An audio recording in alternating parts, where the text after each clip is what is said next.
Modern SUVs have so many sensors that if you look at them sleepily, they think the engine has died. Classics, on the other hand, only ask for difficult terrain to awaken. Currently, while plastic creaks in new models, real iron continues to gain value and respect. Today we analyze 8 legends that outlive their own owners and cross continents effortlessly. Stay until post number 1 because it is the indestructible off-roader that no current model can beat. Let's begin. SUV number 8, Suzuki Vitara Sidekick First Generation. The first-generation Suzuki Vitara, also known as Sidekick in the United States, arrived in the late 80s when the world of 4x4 was polarized. You either had an uncomfortable military vehicle or an expensive giant truck. This small machine changed the rules of the game by democratizing adventure. It showed that you could have real off-road capability without sacrificing your kidneys on every bump. Also known as Vitara, Escudo, or Geo Tracker depending on the market, it is responsible for the existence of compact SUVs today. Its friendly size and bright colors of the 90s hide an old-school architecture. A chassis with ultra-resistant steel frame rails, a real transfer case with a low-range reducer, and a rigid rear axle. Its structural durability is enviable versus modern crossovers, which are basically elevated cars. Suzuki's G-Series engine, specifically the 1.6-liter 4-cylinder, in its 16-valve version with multi-point injection was the perfect balance. 95 horsepower, 98 pound-feet of torque. The vehicle was a feather, weighing barely more than 1,000 kilograms, so that power-to-weight ratio allowed it to float over sand and mud where heavy vehicles would sink. The towing capacity was 1,000 pounds without trailer brakes, 2,000 with brakes, ideal for a small cargo trailer or a pair of dirt bikes to the desert. The interior was a manifesto of Japanese simplicity of the 90s, hard plastics that survive a nuclear apocalypse, clear gauges, and a high driving position. Most versions were 2-door and convertible. Removing the canvas top on a summer day completely transformed the experience. For a long time they were underestimated and treated as disposable, but nostalgia and their mechanical reliability have skyrocketed their value. They are sought after by collectors and light off-road enthusiasts. A clean, rust-free first-generation Vitara with the original top can cost between $5,000 and $8,000. It is the most fun and reliable way to enter the world of 4x4 without spending a fortune. SUV number 7, Nissan Patrol MQ-160. The Nissan Patrol MQ-160 is part of the genealogy of great Japanese off-roaders. It is the link between the agricultural past and the modern era. Before curves and coil springs existed, there was this square fortress that defined the robustness of the decade of the 80s. Also known as the 160 series or Patrol 260 in European versions, it is the literal definition of heavy duty. The construction approach was industrial. It was designed for the survival of the machine, not for the comfort of the driver. Massive chassis, suspension entirely dependent on leaf springs at all 4 corners. That load capacity makes many modern pickups blush. It's tough, it bounces on asphalt, but that rigidity guarantees that you can load it to the top and cross a continent without it complaining. The legend lives under the hood. The SD33 engine, 3.3-liter, 6-cylinder inline diesel. This engine doesn't run, it pushes. The naturally aspirated version delivered 95 horsepower, the turbo version 110 horsepower and 190 pound-feet of torque. The 24-volt electrical system was typical of heavy trucks and military machinery, guaranteeing powerful starts in icy climates. The towing capacity was monstrous for the time, 5,500 pounds without breaking a sweat. Owners report having moved double that weight over short distances. The 4 or 5-speed gearbox was mechanical and direct. The gear transfer case was virtually indestructible. The interior was Nissan's first attempt to offer civilization, Spartan but with some luxuries like power steering and air conditioning in top versions. The most iconic visual feature was the elevated roof or high roof. That unmistakable silhouette offered gigantic vertical cargo space, perfect for converting it into an expedition motorhome. For decades, they were beasts of burden on farms and in rural areas. Finding one in original condition is an archaeological task. Its value is on the rise because collectors seek that square aesthetic of the 80s with Nissan reliability. A restored or excellently preserved Patrol MQ can fetch between $10,000 and $16,000, a fair price for owning a tank that will outlive you and your children. SUV number 6, Jeep Wrangler YJ. The Jeep Wrangler YJ has a story that any passionate Jeep fan knows well. When you make a radical change, you play with fire. In 1987, the replacement for the beloved CJ7 arrived, the first model to officially bear the name Wrangler. But there was one detail that made purists scream in horror: the square headlights. For years it was considered the ugly duckling because Jeep had broken with tradition. But time put things in their place, and today the YJ is revered as the last of the old guard. In terms of architecture, unlike its successor, the TJ, which used coil springs, the YJ maintained leaf spring suspension on all four wheels. It is more uncomfortable, jumps like a goat on asphalt, but its structural rigidity makes it infinitely more stable when carrying weight and simpler to repair in the middle of nowhere. It was like an agricultural tractor with a highway license. It was the first Jeep to receive serious galvanizing treatment on the body and chassis, making it much more resistant to rust than its predecessors. Early models had carbureted engines with problems, but the legend was forged from 1991 with the definitive engine, the AMC 4.0-liter high-output inline six-cylinder. Without discussion, it is one of the best engines in American history. 180 horsepower, 220 pound-feet of torque. It is an engine known to reach 500,000 kilometers without being opened. It only needs oil and water. Its throaty sound and its thrust at low revolutions are the soundtrack of adventure. The short wheelbase limits its stability when towing long loads, but its official towing capacity of 2,000 pounds is enough for a utility trailer or a jet ski. Its true talent was not towing, but climbing. The NP231 Command Track transfer case is a bomb-proof piece of engineering. The interior was an attempt to civilize the Jeep with a lower dashboard to improve visibility, but it remains basic. Exposed metal, removable carpets, and floor plugs for water drainage. It was the star vehicle of the Jurassic Park movie, a pop culture status that no other Jeep has. The curse of the square headlights has become its greatest virtue. It's different, retro, cool. They are no longer cheap Jeeps that no one wanted. A Wrangler YJ with a 4.0 engine and no rust on the chassis can cost between $10,000 and $18,000. It is the price to pay for the last tough, analog, leaf-sprung Jeep before comfort took over the segment. SUV number 5, Ford Excursion. If the goal of this list is to show vehicles that humiliate modern ones, the Ford Excursion is the undisputed queen of intimidation. While today's SUVs try to be aerodynamic and eco-friendly, Ford closed the millennium by launching the largest, heaviest, and most excessive sport utility in mass production. This was not a family car, it was a monument of American steel. Its DNA was indestructible. It was not built on a light truck platform like the Expedition. It was literally a body-on-frame Ford F-250 Super Duty. A 3/4-ton truck chassis, massive solid axles in the 4x4 versions, and suspension components designed for industrial abuse. It weighed more than 3,500 kilograms empty. It was so large that it was legally classified as a commercial vehicle to avoid fuel consumption regulations.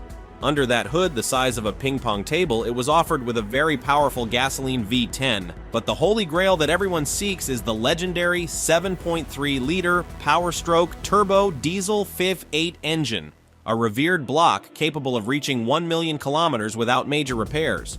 250 horsepower, but a devastating torque of 505 pound-feet at low revolutions. The Excursion does not accelerate, it pushes the world backwards.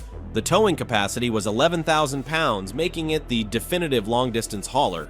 You could hook up a yacht, a horse trailer, or even another truck and it wouldn't even feel the weight. It was the ultimate tool for large families traveling heavy. The interior was a cavern with capacity for 9 adult passengers comfortably and trunk space for all their luggage. The ambulance-style or barn-style rear doors facilitated loading. Sitting in the driver's seat was an experience of absolute power. You looked down at almost any vehicle on the road. Ironically, it was discontinued for being too big and consuming too much fuel, but today that exaggeration is its greatest virtue. In a world of plastic SUVs with small engines, the Excursion is a living dinosaur. The used market is crazy. Gasoline versions are more accessible, but a 4x4 Excursion with a 7.3 Power-Stroke engine is pure gold and can cost between $25,000 and $40,000. It is the last great giant, a machine that we will never see manufactured again. SUV number 4, Toyota 4Runner 2nd Generation. The decade of the 90s had an official vehicle for beach and adventure lovers. While today SUVs are designed in wind tunnels to save fuel, Toyota designed a machine based on a simple premise. the absolute durability of the Hilux pickup. The second generation of the 4Runner, also known as Hilux Surf in other markets, is the missing link that transformed an agricultural truck into a lifestyle icon.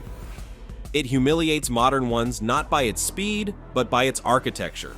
The first generation was basically a pickup with a bolted fiberglass roof. This generation had a fully integrated steel 4-door body, but it kept what was important: the Hilux ladder frame chassis and the solid axle rear suspension with coil springs that offered enviable off-road articulation. It was famous for suffering from saggy rear after some years, a cosmetic defect that owners forgive because mechanically it is immortal. The base engine was the legendary 22RE of 2.4 liters with 4 cylinders that delivered 116 horsepower. You will not win any races and it is the slowest on a climb, but mechanics consider it one of the toughest blocks to destroy in human history. For more thrust, the 3-liter V6 delivered 150 horsepower and 180 pound-feet of torque. The V6 had a reputation for blowing head gaskets, but once that detail was corrected, it was a tireless tractor. The work capacity was honest, 3,500 pounds of towing. It is not a monstrous figure, but it is enough for motorcycles, a small boat, or a camping trailer. Where a modern SUV with a unibody chassis would break in half, this one held up. The feature that made it a legend and that no modern one has replicated with the same style is the electric rear window. The entire glass lowers and hides inside the tailgate, controlled from the center console. The airflow is incredible and is the reason why it was the favorite vehicle of large dog owners. The Spartan interior of gray plastics and simple gauges has aged with enviable dignity. No touchscreens that burn out or unnecessary sensors. Toyota's survival rate continues to hit hard. Before it was a cheap old truck, today it is a cult classic of overlanding. A clean second-generation 4Runner, especially a 4x4 and manual, can cost between $8,000 and $14,000. It is the price of having the truck that defined the adventurous aesthetic of an entire generation. SUV number 3, Jeep CJ7. If a child anywhere in the world draws an off-road car, they will draw the silhouette of this vehicle. The Jeep CJ7 is not just another model in the timeline, it is the father of recreational 4x4 culture as we know it today. Before the Wrangler existed, there was the civilian Jeep CJ series, and the 7th iteration is considered by purists to be the last true old-school masterpiece before modernity softened things. The difference between this legend and its military predecessors was a subtle but crucial change in the chassis. Jeep lengthened the wheelbase enough to make it more stable on the road and to allow for the first time the installation of an automatic transmission. But that did not make it weak. It is still mounted on a thick steel ladder chassis with leaf spring suspension at all 4 corners. No aluminum control arms or stability sensors, just iron against rock. That simple configuration has been practically indestructible for half a century. The variety under the hood was interesting, but the legend was built on 2 pillars. The most common was the AMC 4.2-liter 6-cylinder inline engine. It was not a fast engine with barely 115 horsepower, but the secret was in its torque, 210 pound-feet available almost from idle. It was a tractor engine that could climb a wall in first gear without touching the accelerator. For treasure hunters, there was the option of the 5-liter AMC V8 that delivered 150 horsepower and 245 pound-feet of torque. The small Jeep became a beast with an unmatched guttural sound. Despite being a short vehicle, its work capacity was surprisingly robust. It was rated to tow 2,000 pounds, a lot for its size. But its true virtue was not towing but resistance. The axles were typically Dana 30 front and AMC 20 rear, known for withstanding the abuse of large tires without braking. The interior was minimalism perfected. No padded plastic, the dashboard was a flat metal plate painted the color of the body. The essential gauges were in the center, an honest design. If it gets dirty, you wash it with a hose. If it stops working, you fix it with a screwdriver and a wrench. The ultimate freedom experience was removing the hardtop, dismantling the doors, and lowering the windshield onto the hood. Feeling the wind in your face like no other vehicle allowed you. Owning one is like having a bearer check in the garage. While modern Jeeps depreciate, the original CJ7, especially the Golden Eagle or Laredo editions, only goes up in value. A restored or well-preserved example can cost between $20,000 and $35,000. It is the price of owning the original American icon, the machine that needs no screens or driving modes to prove it is king of the mountain. SUV number 2, Mitsubishi Pajero Evolution. The Mitsubishi Pajero Evolution is a vehicle on this list that deserves the title of a street-legal race car. While others in the ranking were work tools or family transport, this machine exists for a unique reason: total domination of the Dakar Rally. Known among collectors as the Pajero Evo, it was a special homologation edition.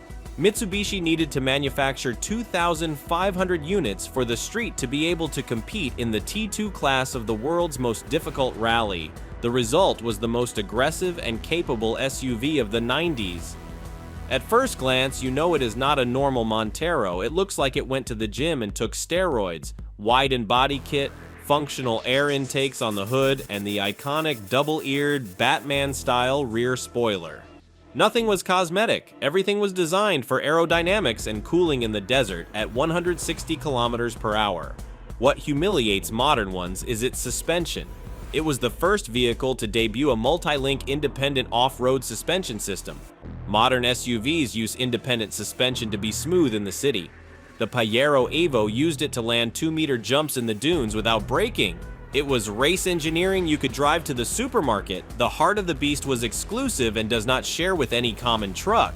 The 6G74 3.5-liter V6 engine with variable valve timing officially declared 276 horsepower due to the Japanese gentleman's agreement, but the reality is that it was close to 300 with a torque of 256 pound-feet. Unlike lazy truck engines, this V6 loved to rev high, screaming like a sports car.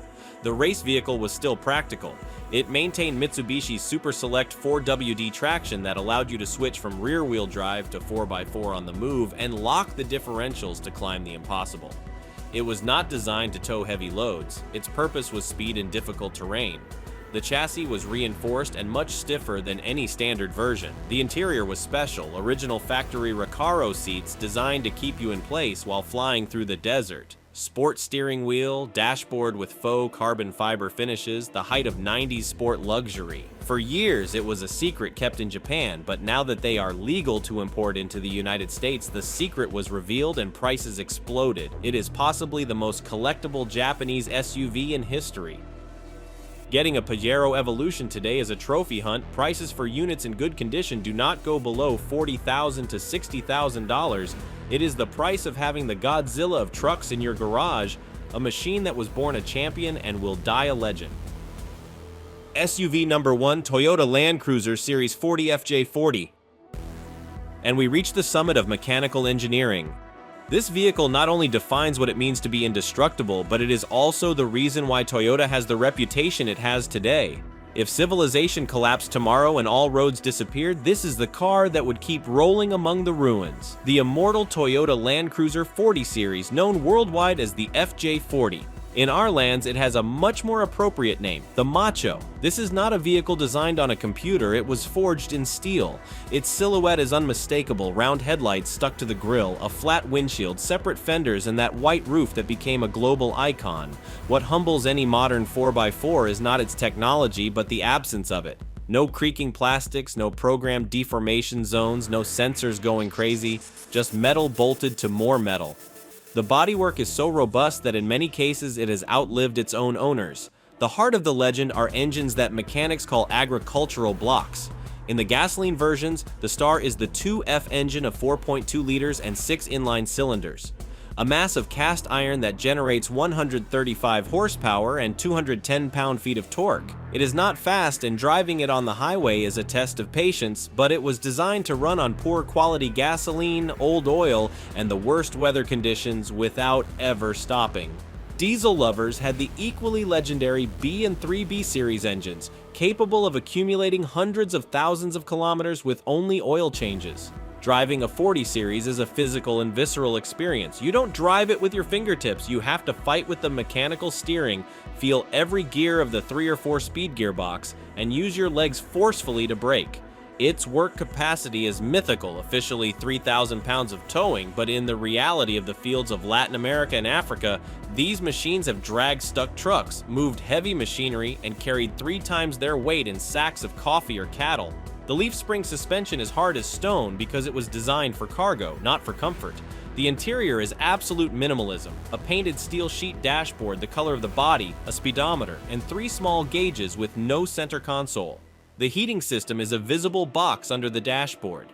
In the back, there were troop seats or opposing side benches. You could carry more people than any modern safety regulation would approve, but the camaraderie and adventure were priceless. The Macho stopped being a cheap work tool to become the holy grail of 4x4 collecting. It is the ultimate investment vehicle.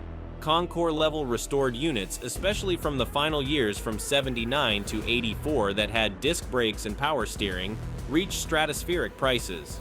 In specialized auctions, an immaculate FJ40 can exceed $80,000 and museum units have approached $100,000. It is the price of owning the absolute legend, the vehicle that opened paths where not even maps existed. Reviewing this list makes one thing very clear: the engineering of before had soul. These 12 machines are not simple means of transportation, they are time capsules that remind us of an era when things were made to last, not to be thrown away. If you are lucky enough to have any of these jewels in your garage, take care of it like gold. You have a piece of history that will never be manufactured again.